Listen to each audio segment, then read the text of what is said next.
Bom, vamos falar um pouco do porquê o Nietzsche não concordar muito com as ideias de Sócrates e Platão. Pelo menos o Sócrates platônico, tá? Não Sócrates de Xenofonte, que é bem diferente. Quando você lê, você vai ver muita diferença. Bom, nós estamos com o livro Criton, e no início do livro Criton, o Sócrates vai dizer que o papel do filósofo é se preparar para a morte. Tá? Enfim, então, a gente vai começar aqui com uma pergunta, tá bom? É, olha lá.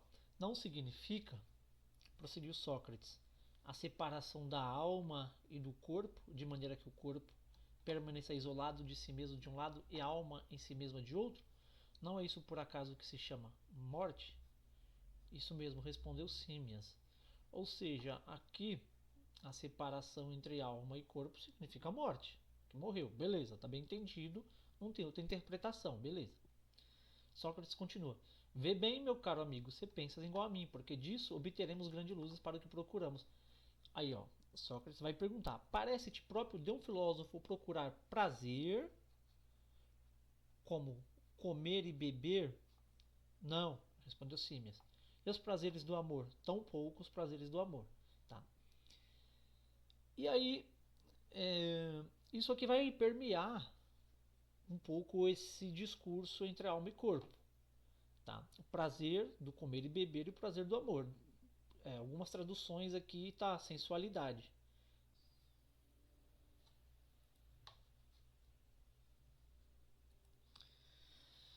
Então, isso é a vida.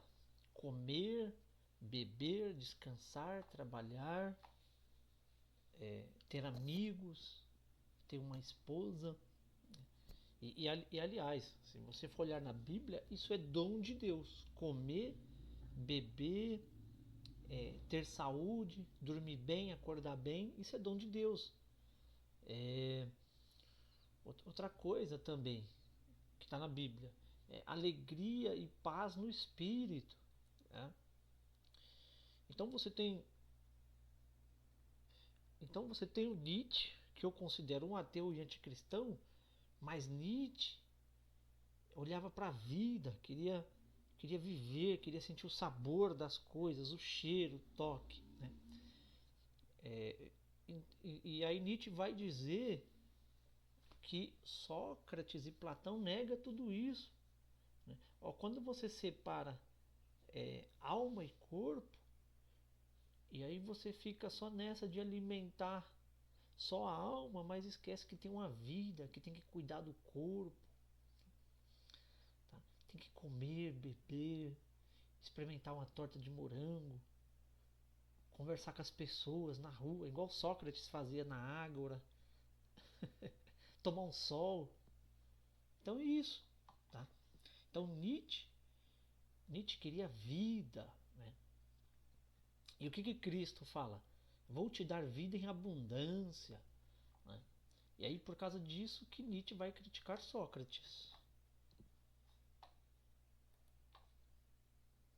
tá?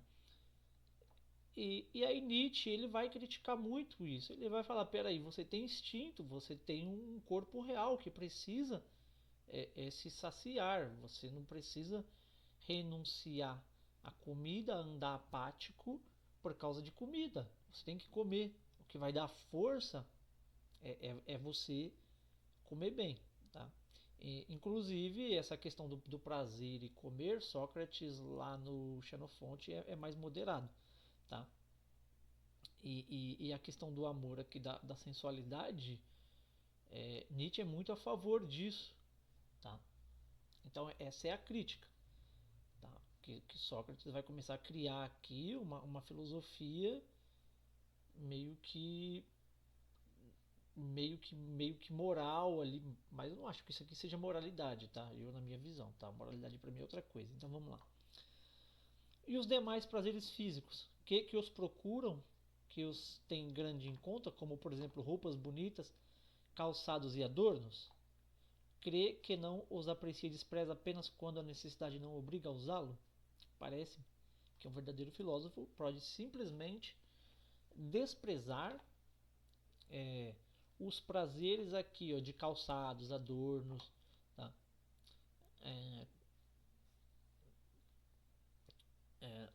tá, com relação a isso, eu coloquei assim: o ser humano precisa disso. Para mim, o comer e beber é uma dádiva de Deus, é uma dádiva dos céus, tá? A gente precisa se vestir, não dá para desprezar isso. Essa é a minha crítica hoje, tá? A não ser que você seja um cristão e aí você pega um momento ali da sua vida e você se dedica a Deus, tá? Tá bom? Aí você faz lá um jejum, né?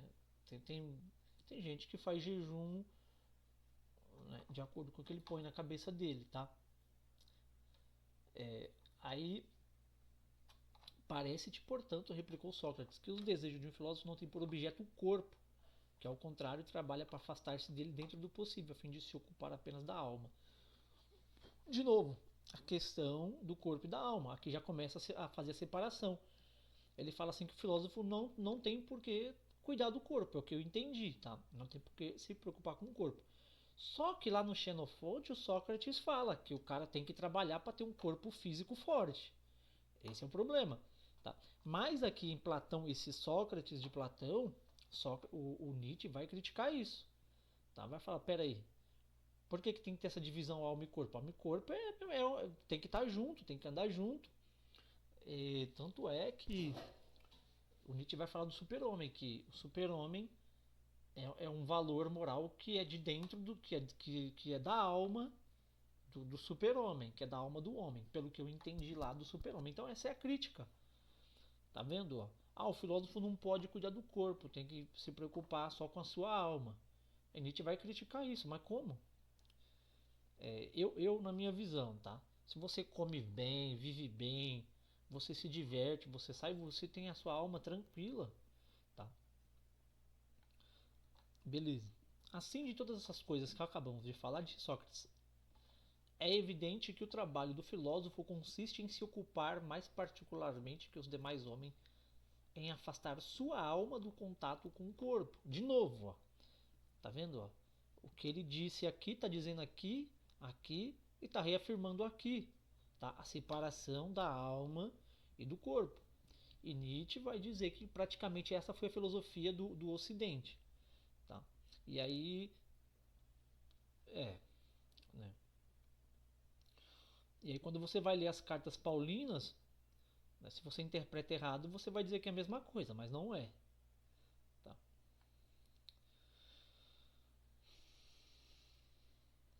Aí continuou, tá? Contudo, Alcímias, a maioria dos homens que crê quem não procura o prazer e as comodidades corporais não sabe viver. Tá? Aqui ele está falando que os homens creem nisso, que quem procura, que quem sabe viver é a pessoa que procura os prazeres. Tá? Mas é que eu falei, depende que tipo de prazer, depende. Se for na questão de vaidade, de outros tipos de prazeres que a um e não o homem, aí beleza. Tá? Mas o que eu estou entendendo ali é que ele quer separar a alma do corpo, mas ele não explica o tipo de prazer, só fala que o prazer de comer e beber, mas a gente tem que ter o prazer de comer e beber, tem que ter o prazer de se vestir bem. Mas vamos lá. Mas o que diremos das aquisições da inteligência? O corpo é ou não é um obstáculo quando se associa com esta análise? Vou tornar a questão mais clara com um exemplo. Os olhos e os ouvidos transmitem alguma verdade, ou os poetas têm razão em repetir sem cessar que, em verdade, nada ouvimos nem nada vemos, visto que se esses dois sentidos são inseguros, então os outros serão ainda mais, uma vez que são inferiores a eles. Não te parece assim? Tá? Sem dúvida. Deixa eu ver o que ele está querendo dizer aqui, ó. Sobre a aquisição da inteligência. Ele está perguntando: o corpo é um obstáculo à inteligência? Aí ele fala assim, ó: os olhos e os ouvidos transmitem alguma verdade. É o que vemos e ouvimos, tá? Se você está vendo esse vídeo, é uma realidade. Você está vendo, é uma verdade que você está confirmando com seu ouvido, me ouvindo e vendo com seus olhos, tá? poetas têm razão em repetir sem cessar que em verdade nada ouvimos nem vemos. Aí ele tá colocando em xeque os dois sentidos, porque os poetas disseram que a gente não ouve e não vê. Beleza. Aí ele vai dizer, bom, se esses dois sentidos são inferiores, os outros restantes são mais ainda, tá? Aí. Quando então a alma encontra a verdade? Ou seja, mas qual verdade? Beleza, vamos lá. Vimos que enquanto a procura com o corpo é enganada por ele, que a induz ao erro. Quando então a alma encontra a verdade? Vimos que enquanto a procura com o corpo é enganado por ele, ou seja, se você procura a verdade com seu corpo, você vai ser induzido ao erro. O corpo induz ao erro, tá? Mas aí é que tá. Se você come bem, se alimenta bem, você consegue pensar melhor. Eu penso isso. Se você tem uma vida boa, você consegue sentar, respirar, conversar. Tá? Por exemplo, eu vejo assim um médico. O médico tem que ganhar bem. O médico tem que ter uma vida ali, é, receber um salário bom, tem que ter uma vida boa, uma vida em paz, para quando ele for operar um paciente, ele está em paz consigo mesmo e conseguir operar ali nos mínimos detalhes, salvar o enfermo. Então, por isso que eu falo, o médico tem que estar inteiro, tem que estar com um corpo bom para operar, né? Mas ele está falando aqui de verdade e inteligência, né? Que o corpo atrapalha nisso, que o corpo induz ao erro. Tá? E aí o Nietzsche vai criticar muito isso. Tá? Não é principalmente pelo raciocínio que a alma chega a ver, ou seja, a alma tem um olho que é o raciocínio. Tá? Aqui na. Tem que ver. Bom, eu não fui ver em grego, não fui procurar, mas eu olhei outras traduções, e é bem isso mesmo, tá? Chega a ver claramente o manifesto algo do que os seres são na realidade? Sim. Ou seja, pelo raciocínio, a alma chega a ver claramente algo do que os seres são na realidade. Sim, ou seja, o raciocínio é os olhos da alma. Beleza. Aí ele pergunta aqui, ó. E por acaso a alma não raciocina melhor quando não é perturbada pela vista, nem pela audição, nem pela dor, nem pela volúpia? E encerrada em si mesma, deixa que o corpo lide com ela sozinho? Exato. Então vamos lá, tá?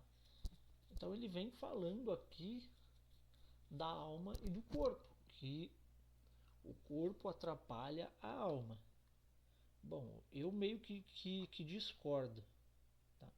Eu discordo e creio que o Sócrates de Xenofonte também discorda.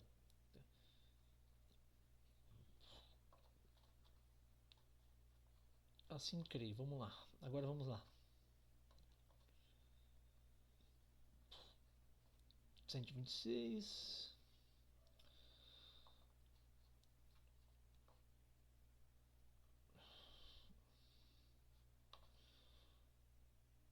Vamos ver aqui, estou no 126. Algum sentido corporal, por meio do qual chegaste a apreciar as coisas.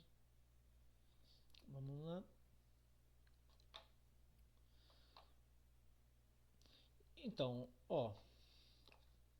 Vamos lá, vamos ler mais devagar. Eu conseguirá mais claramente quem examinar as coisas apenas com o pensamento?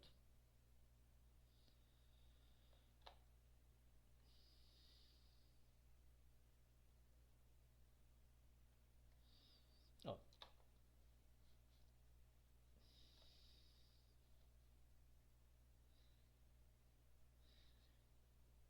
então, não tem como você fazer uma reflexão, chegar a uma verdade, simplesmente, pura e simplesmente só com o pensamento. Eu acho que o pensamento ele faz você refletir, pensar, faz você é, calcular, faz você comparar, tá? Mas pelo que eu estou entendendo aqui, esse pensamento, para ser esse pensamento que ele precisou viver ele precisou existir, ele precisou passar por experiências, ele precisou aprender no mundo. Por exemplo, um detetive que chega a alguma verdade através do pensamento. Tá, mas ele precisou usar raciocínios que ele aprendeu na infância, aprendeu na juventude, na adolescência, fazendo curso, olhando com os olhos. Então, o nosso pensamento ele é permeado de experiências que vivemos no mundo real. Então, a não ser, tipo, só se for um pensamento puro, mas se você tem um pensamento puro, como é que você chega a uma verdade e consegue determinar aquilo como a verdade? Você tem que nomear as coisas. A não ser que seja uma coisa totalmente diferente, você não dê nome e aí você invente um nome para isso. Tá? Mas o pensamento puro, isso não existe. Então vamos lá.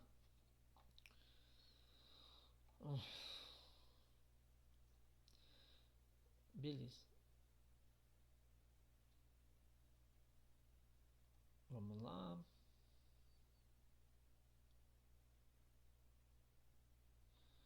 Aí, vamos lá. Desde o princípio, prosseguiu Sócrates. Não se segue que os filósofos precisam pensar e dizer.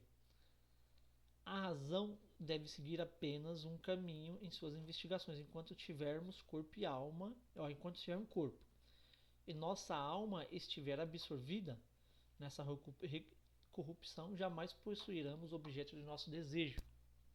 Isto é, a verdade.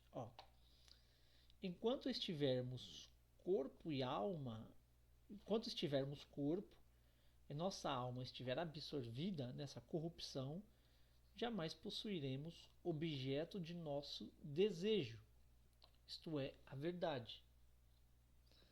Tá?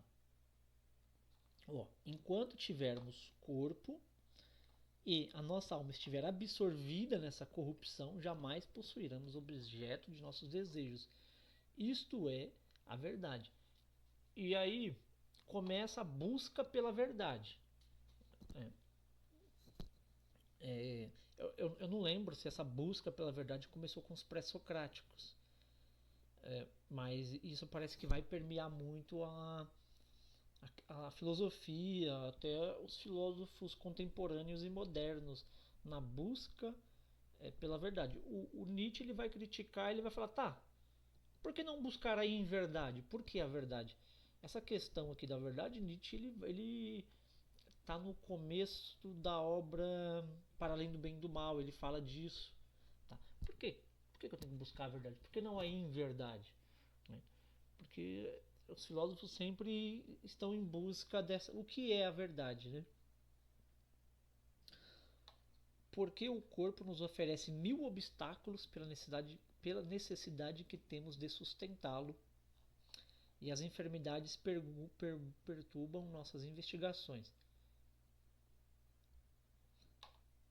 Em primeiro lugar, o corpo nos enche de amores, desejos, receios de 1000 ilusões e de toda classe de tolices, de modo que nada é mais certo do que aquilo que se diz corretamente, que o corpo nos conduz a algum pensamento sensato. Não, nunca. Quem faz nascer as guerras, as revoltas e os combates? Nada mais que o corpo com todas as suas paixões. Bom, em primeiro lugar, a Primeira e a Segunda Guerra. Tinha um professor meu que ele perguntava: a Primeira e a Segunda Guerra foram racionais ou irracionais? E aí você para refletir. Tá? As guerras foram racionais. Foi usada a razão para matar milhões, não foram usados instintos. Tá? Não foi usado o corpo, foi usado a razão. Criar aquelas câmeras de gás, aquilo foi racional, aquilo não foi irracional. Não. Com efeito, todas as guerras têm origem apenas no desejo de acumular riquezas e somos obrigados a acumulá-las pelo corpo para servi-lo como escravos em suas necessidades. Bom, não vou entrar no mérito da questão.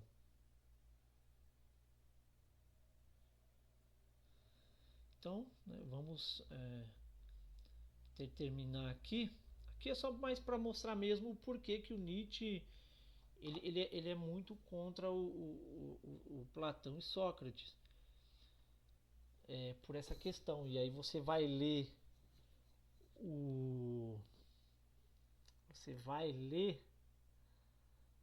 a República de Platão e tá lá também a separação do corpo e da alma quando você lê o Mito da Caverna.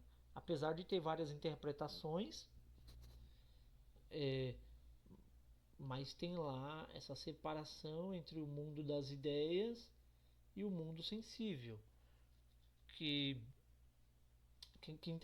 chegou interpretado para nós como o mundo real é o mundo das aparências, que é esse mundo aqui do corpo, e que o mundo da verdade e que o mundo da verdade, o mundo das ideias é o mundo da verdade, que é o belo, o bom, a justiça, tá? Uma série de coisas. Então é isso, tá? Vamos lá.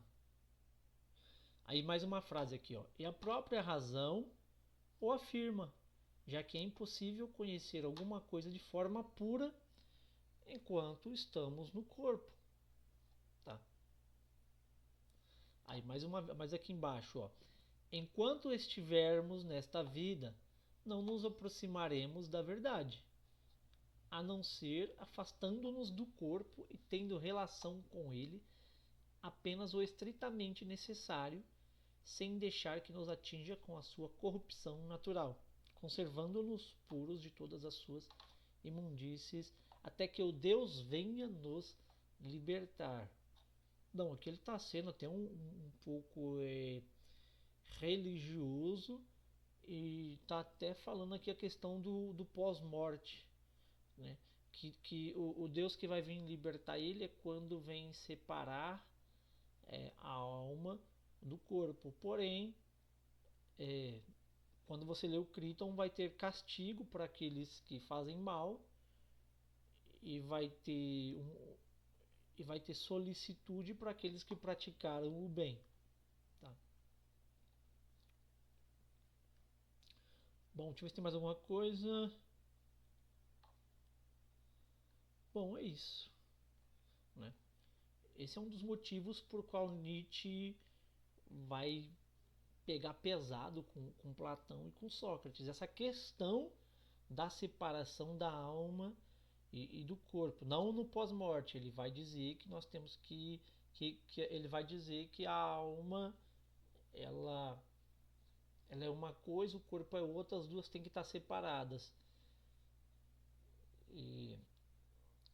Mas aí você lembra tem uma frase do apóstolo Paulo que fala assim: a carne milita contra o espírito. Bom, é isso, tá bom?